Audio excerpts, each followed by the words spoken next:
Okay, we're at Kevin and Leo's plot. You can see they've come a long way since yesterday. And first thing I noticed is Leo is now on this side. So we're going to take a walk around to the other side. I'm wondering if Leo's finished on the other side or if he's just kind of taking a break and helping Kevin out. I won't know till we get to the other side, but you can see now all the detail. Leo's adding some more sketching over there, and it's coming right along. Okay, we're now on the back side of Kevin and Leo's, and you can see it does look like he is just about finishing up here. He's got a beautiful feather with some really nice flow to it, and he's done some lettering on the side over here with the tag hanging off the little rope over there, some nice detail. He does have a bunch of sand down on the bottom here that he will have to do something to, whether it's just fluffing it or adding any other elements. But he will not leave it looking like this with all the footprints in it. That will end up getting all cleaned up. Okay, we're with Morgan and Abe right now, and I haven't seen this one in a while. And I do remember yesterday making a comment about the roof. It might have even been the first day making a comment about the roof on the building in the middle, that it was intentionally carved that way. And now you can see why. It's a really cool feature if you look at the word bank. The forced perspective, he's got the cut throughs in all the letters. This is really cool. I like the composition of this. Forced perspective is not always easy to do. It's easier for some sculptors than it is for others, but they're doing a great job on it, and he's got some more detail coming out down in the front of the general store here. You can see Morgan over on the side. We're going to go over and take a look and see what Morgan's doing. Okay, we're now on the other side. Well, not the other side, but another side with Morgan, and she's working on the saloon. Really nice little feature here she has with the door open. Gives it a little bit more depth and some perspective there. She's working on some very detailed crossing, cutout, kind of railing type things. I'm not really sure yet. We'll see when we come back the next time. But all this little detail stuff takes a long time. So the more, you don't want to get wrapped up in too much detail, but you do have to have enough of it to, to give the contrast between the smooth lines and the hard lines. Okay, we're with Hanneke and Suzanne from the Netherlands, and you can see that they have another form taken off. They only have one form left over on the bottom here, so at some point they will get to that one, but they have taken off this form. This is about the point in the whole process where the sculptors will stand back and assess and decide what they have time to finish and what they do not have time to finish.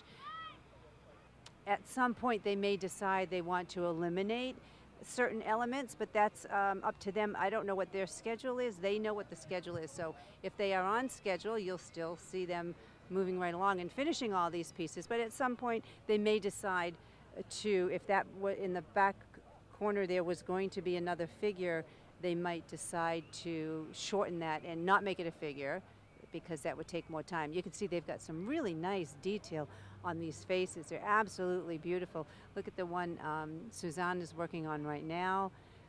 Didn't have any of that detail yesterday, and Hanneke is working on a beautiful. I love the movement in this sculpture. That's hard to get. You see a lot of stiff sculptures, but when you see one with this much movement, it's very, very pleasing to the eye.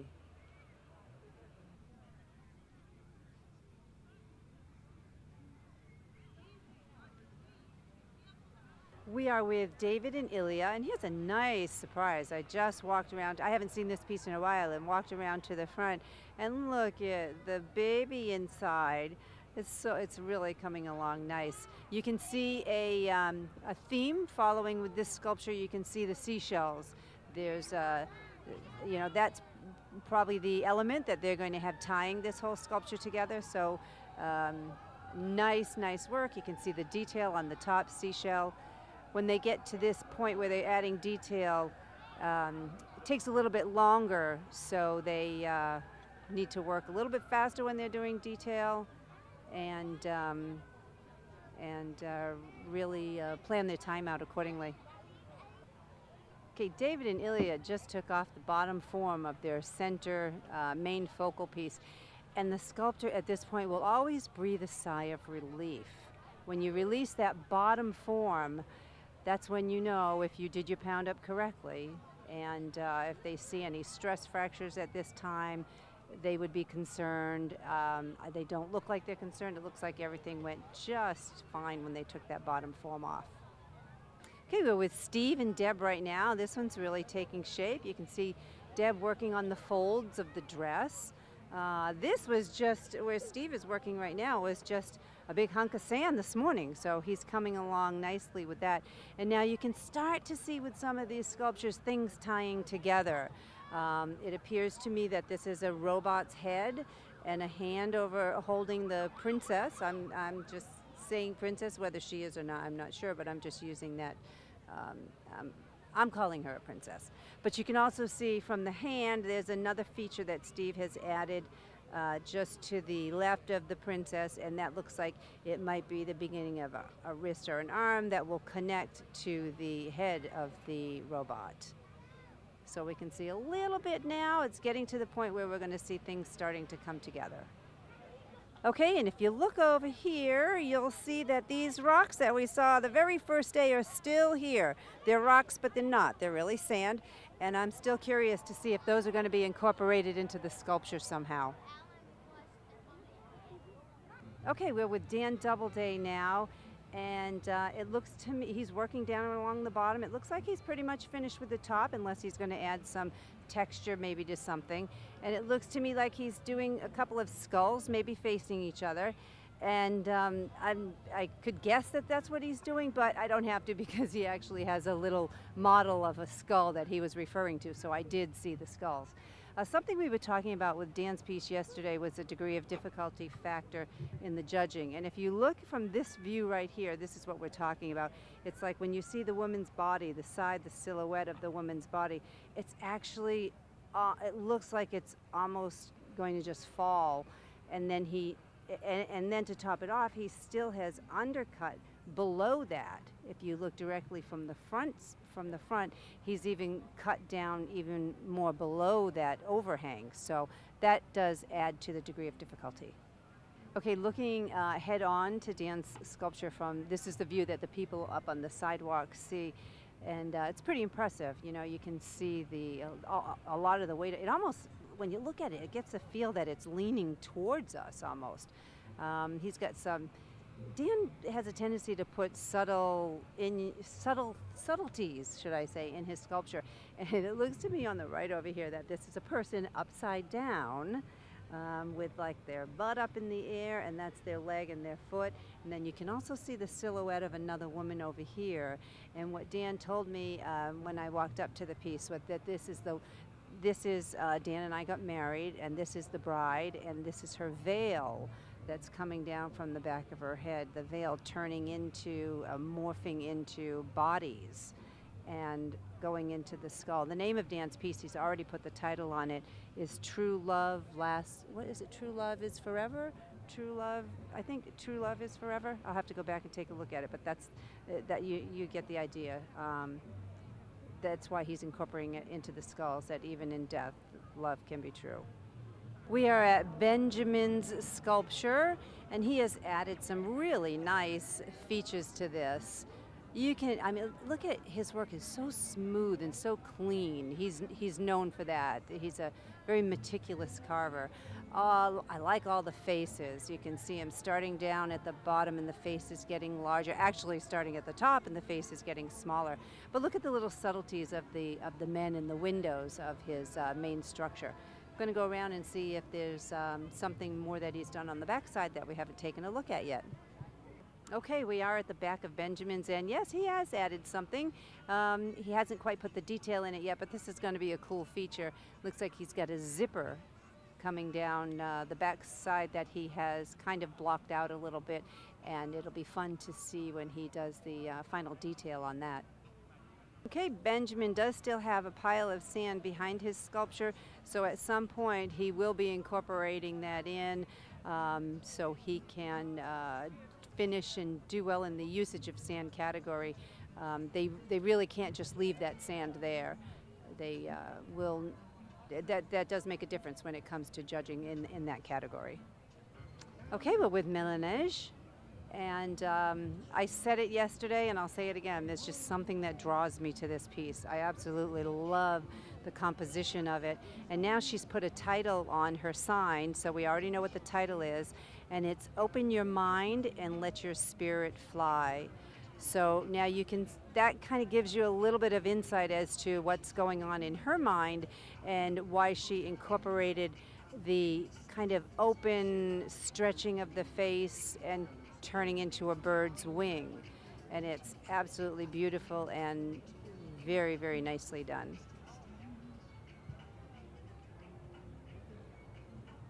Okay, it seemed like the first day or two, every time we walked up to Joby's piece, we were looking at it from the street side. But it's become so much more interesting the last couple of days to see it from this side. So this is why we've been approaching it from what some people would call the back, but I'm wondering if he intended this to be the front. And even if he didn't intend it to, what it does is it makes you walk around the piece to see. When you look at it from the street, you can't see what's going on here. So he forces the person to walk around to see if they want to see what's, you know, what's inside the feature that you see from the street. Yesterday we talked about that at one point that it was looking like an alien, and he hadn't even put any detail on it then. So it does look like an alien now. So I think I was correct in that. Still don't know what he's got going on with these two wing things. This might be a spaceship that the alien's coming out of. I'm not sure. Maybe an egg. We'll see. You never know what's going on in Joby's mind. Okay, I don't know if this is going to come off on camera as well as I can see it here, but looking at Joby's sand, this pile with the shovel and the hose on it, it's actually kind of orange. And I had asked Joby yesterday, I said, where did you get the orange sand? Because there's no rules that they can't use the regular beach sand and that they have to use the competition sand. But he said he dug deep enough, and this is what he found. He found some orange sand down there, so he put it off to the side, and I think he's going to try and incorporate it into his sculpture somehow. We'll see. Okay, so I thought we were just going to go move on to the next sculpture because we had seen the other side of Joby's, but I had no idea he had done all this. I don't know when he did it. Did he have some little elves come in and do it for him when we were having lunch last night? Yeah. Yeah. And this is the side that that is seen from the sidewalk. So when the people walk up to it, this is the side they see, unless they walk all the way around the fencing and see the alien on the other side. Okay, we're at Ongorun's piece now, and this is really coming along. I just really like this all of a sudden. It's just taken on so much personality.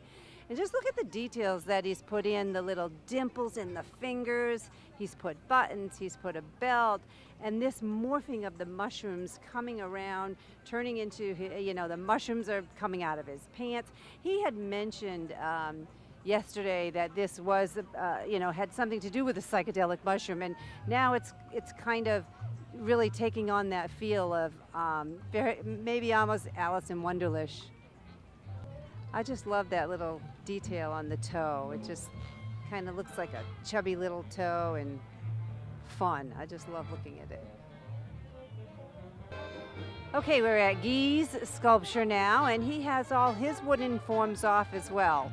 So I think he probably breathed a heavy sigh of relief. He's got a lot more detail going on now. Carving right along, you can see the tools in his hands. When they get to a smaller area, they switch to a smaller tool. He's got a little feature right in here with this opening that has some detail inside that opening, and that gets a little trickier when you're carving inside of a hole. So he's got some nice stuff going on here.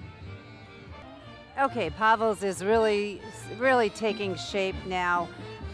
We talked yesterday about the hands and that they would look like real human hands by the time he was finished. You can look at the hand on the right. It's still blocked out and kind of chunky looking. If you look to, not chunky, that's not the word. I mean, it's just, it doesn't have the detail in it. Yet you look to the left and you see that that hand has, as we spoke about yesterday, the veins coming down into the fingers. Hi, Pavel. And the details really coming along nicely on this. He's working on the crease of the thumb into the finger right now, and you can see that little tool he's using gives it some texture. That adds to the shadow factor. It creates a little bit of a shadow. You can see also the tool he's using is a little bit larger, and then he'll go to a smaller tool if he needs to do the wrinkles. Really nice, very nice. I'm wondering if the hands are molding the skull. It's a special tool? From Dan Belcher. He put his American Red Cross. Oh, look at And that. I take it from him, make the special cutting that's now I use. So you improvised, you just When made that Dan tool Belcher, always with me. close to your heart. Yes. What a camaraderie these sculptors have. They even give each other tools. Okay, we're with Marielle Heesels now, and this has really taken a lot of shape since the last time we were here. She didn't even, that hand was not, had no detail at all, and now you can really see, this is nice, it's got some really nice movement. I had no idea where she was going with this, and it's a pleasant surprise many times when you haven't seen the piece for a couple of hours, 2, 3 hours, and then you walk up to it and you're so pleasantly surprised. Obviously a woman on a mission with all her, well, Marielle as well as the sculpture of the woman shopping.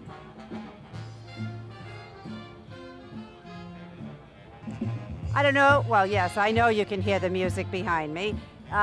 Something to point out is that music can be very distracting for the sculptor. It's distracting for me because I have to speak over it and think at the same time, so I can't imagine, you know, how, well I can because I've been in this position, but Marielle does not have earphones on. We'll move on to another sculptor and you'll see that they do put their earphones in so it can quiet that down a little bit. We do want the public to still have a good time, but it does at some point become sometimes a distraction for the sculptors. Okay, we're at Sue Magoo's plot, and again, here's another one that has really come a long way. I didn't know where Sue was going with this yesterday. I do remember making a comment about the head tilted down, and it had a nice tilt to it, but she didn't even have that hollow cutout in the center, and now what a difference it makes with the face against the beautiful sky background, and it's the Statue of Liberty. When I looked at it yesterday, I thought it was somebody with a hat on upside down, and I said, no, I'm not going to go there because I know that's not what it's going to end up being.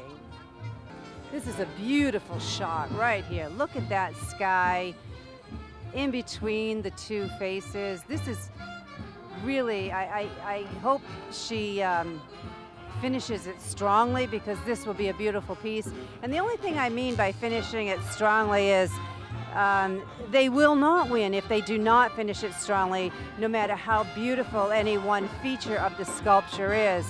They do have to complete their piece. Sue, again, she's a professional as well, and she knows how to move fast at the end, so I don't have any doubt that she'll finish. Here's a nice shot, too, from the reverse side. We get to see Sue's beautiful face as she's carving. That's nice. That's really a nice shot right there.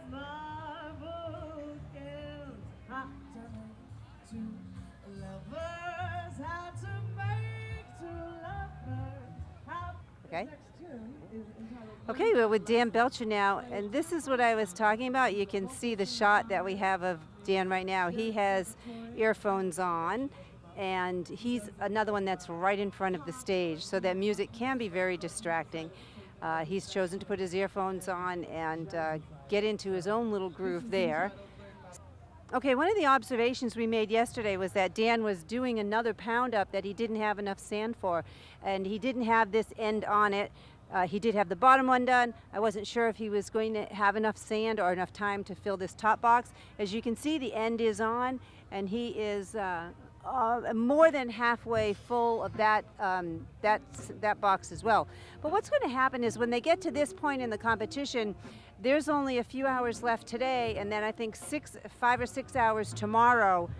This part of his sculpture will probably be a large feature because they're not going to have the time to spend on really tiny, minute details on the whole thing. So part of this might have a little bit of detail, but this will probably be a large feature that he can carve fast and clean at the same time. So he will finish his sculpture cleanly. Okay, we're on the other side of Dan's piece now, and wow, it's so powerful. That's the first thought that comes to my mind when I look at it is the power in it. It's a very, very strong features and nice smooth lines and hard lines. The eyes are cool. I really like the eyes.